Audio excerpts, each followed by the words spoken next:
ही नहीं एक चोर डाकू लुटेरा हूं। और हाँ, मेरी मंजिल बहुत दूर है, मेरी मंजिल बहुत दूर है और जब तक अपनी मंजिल की खोज नहीं करूंगा मैं कोई ऐसा कदम नहीं उठाऊंगा। मेरे जिस्म के अंदर जो खाओ वो खाओ नहीं मिलेगा जब तक मैं अपनी मंजिल की तरफ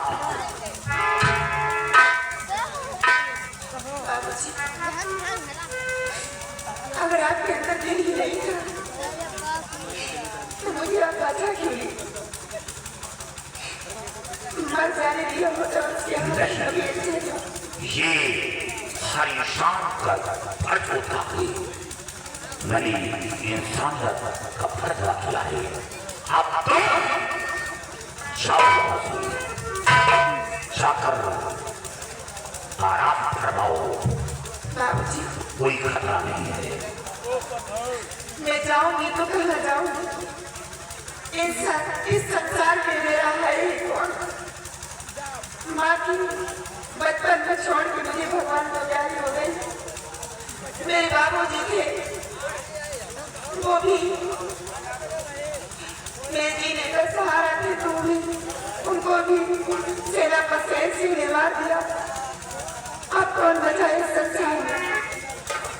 एक दिन की बात थी कि हरियाणा के महाराज के बेटे राजकुमार विदेश से गए थे। क्या महाराज का बेटा राजकुमार आया था? तो क्या हुआ?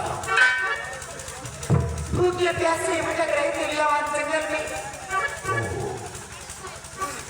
मैंने उनकी प्यास बुझाकर में रही। उसके बाद उन्होंने मुझसे जिक्र किया कि आप बाबा को जानते हैं। मैं बोली बाबा को मैं जानती हूँ, मेरे पिताजी हो। उन्होंने कहा कि बाबा ने मेरे पिताजी को श्राप दिया है, श्राप से मेरे पिताजी को आंखों से दिखाई नहीं देता। मैं इसीलिए बियावान जंगल में भटक रहा हूँ। मेरे पिताजी के पास मैं अपने पिताजी के पास ले गई उन्हें। अपने पिताजी से बहुत मिन्नतें की और राजकुमार भी अपनी जान भी देना चाहते थे, लेकिन मेरे पिताजी श्राप को वापस ना ले सके। लेकिन महाराज की आंखें ठीक होने का तरकीब जरूर बता दिया मुझे। क्या तरकीब बताया है?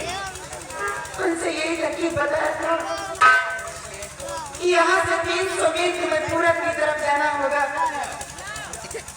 300 मील पूरब की तरफ जाने के बाद एक संतधारी नाम का वन है, जिस वन का राजा तिरकादेव है। वो बहुत ही बड़ा जादूगर है। उसकी बेटी का पहरा संतधारी वन में सीमा पे रहता है। वो इतना बड़ा तांत्रिक है कि वो सुनारी नाम के गुफा में रहता है।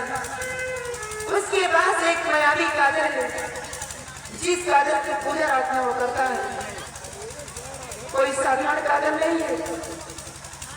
वो काजल को अगर लाकर महाराज की आंखों में लगा दिया जाए तो महाराज की आंखें ठीक हो जाएंगी। लेकिन बाबूजी सबसे सोचने वाली बात ये है कि सुनारी राम की गुफा के अंदर वो फूल है। फूल पे ही कटोरा है, कटोरे के अंदर वो काजल है। अगर वो काजल को पाना नहीं चाहते हो, अगर कोई पाना चाहे तो ऐसे नहीं मिल सकता, क्योंकि दिन में वो फूल नहीं फूलता, दिन में सूख जाता है और काजल उसी फूल में दब जाता है। शाम ढलने के बाद वो फूल फिर से खिल जाता है। रात में वो फूल बराबर खिला देता है, सुबह फिर ढल जाता है। उसी की पूजा अर्चना वो त्रिकालदेव करता है। उसी को लाने के लिए राजकुमार विदेशी गए हैं, लेकिन अभी तक आए नहीं। उन्होंने मुझसे कहा था कि मैं लौट कर आऊंगा तो एक दिन आपकी मदद करूंगा, लेकिन अभी तक आई नहीं। मालूम नहीं कौन सी ऐसी बात हो गई, मुझे तो ऐसा लग रहा कि वो बहुत बड़ा जादूगर है। ऐसा तो हो कि ये बात कर दिया हो। आप मेरे साथ एहसान जैसे कितना बड़ा किए, एक एहसान और कर दीजिए। मैं आपके सामने हाथ जोड़ती हूँ कि राजपाल जैसे की जान बचा लो, नहीं वो कमीना मार देगा मुझे। इतना से एहसान मत रखें तो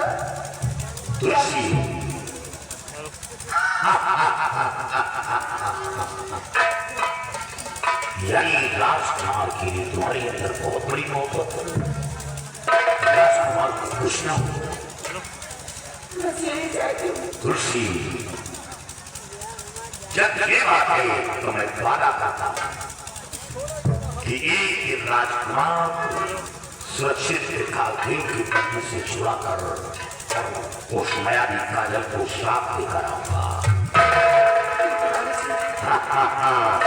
तुलसी, तुमने ज्वाला सीता दिल जीत लिया। यानी हमारे घाव में मलहम लगने का उपाय बता दिया। मेरे पास आओ, तुम्हारे अंदर जो अभिलाषा है वो जरूर पूरी होगी, लेकिन बरस तो बरस गुजर सकता है। क्या तुम मेरे आने का इंतजार करोगी?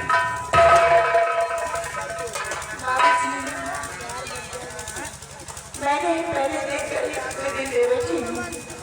आप बरस दो बरस की बात करते हैं, मैं तो जिंदगी भर आपका इंतजार करती रहूंगी।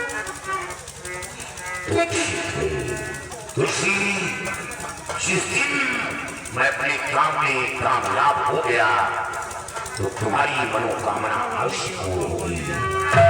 मेरे पास आओ। ये ज्वाला सिंह का वचन है और वचन ही है खत्म।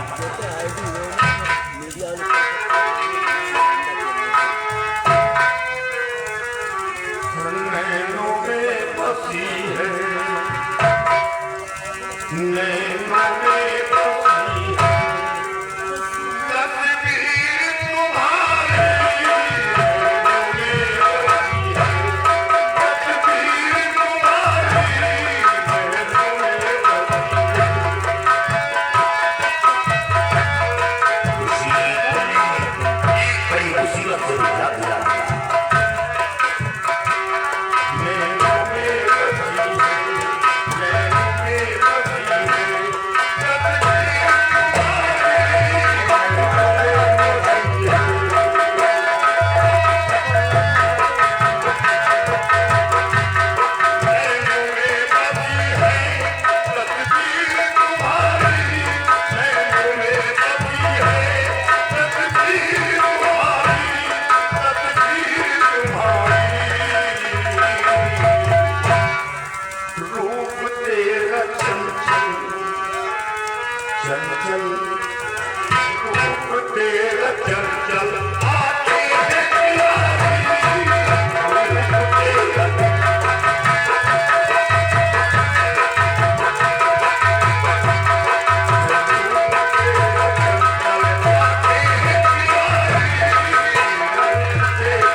सपने में चले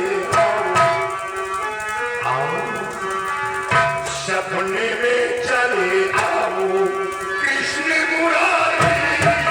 सपने में चले आओ कृष्ण मुरारी।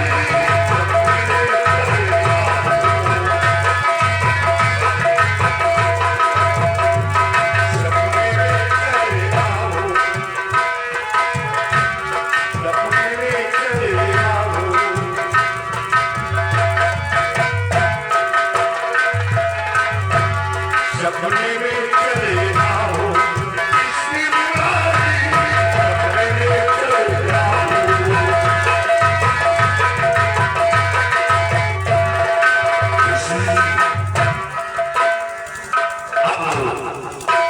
इजाजत हो, क्योंकि देर हो गई। हो सकता है वो राजकुमार मौत के मुंह में न समा जाए, लेकिन इतना याद रहे कि मेरे आने का इंतजार करना। बाबूजी, मैं आपके आने का इंतजार भी नहीं, किसी गैर लड़कों की तरफ नजर भागने देती।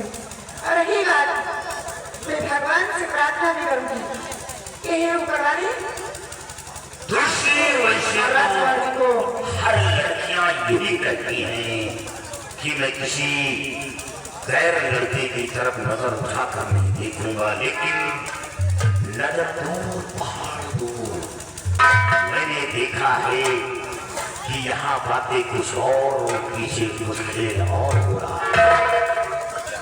मैं कोई ऐसी वैसी लड़की नहीं हूँ, मैं बाबा की बेटी हूँ। सबको एक तरह मत करो।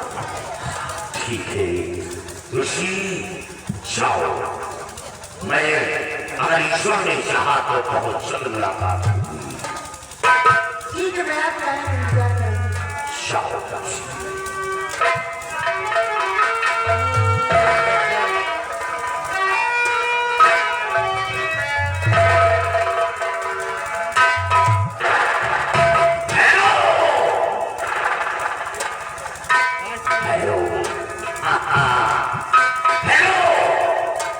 अपना काम हो गया। हाँ, एक बड़ी मुश्किल से निजात पा गया। ये तुलसी बड़ी काम की। राजकुमार यहाँ आया था, यहाँ आया था, और वो राजकुमार इस तुलसी से मिलकर गया था। बल्कि तुलसी राजकुमार की जान भी बचाई, क्योंकि वो प्यासा भूखा प्यासा तड़ रहा था। तुलसी ने पानी पिलाकर उसे राहत दिया। और हाँ, वो जिस बाबा का खून हुआ है, उसी बाबा के पास राजकुमार गया था और बाबा से मिन्नतें किया, लेकिन बाबा श्राप ना वापस लेकर उपाय बताया है। क्या उपाय? ऐसा उपाय करने से महाराज की आंखों की रोशनी वापस आ सकती है। यहाँ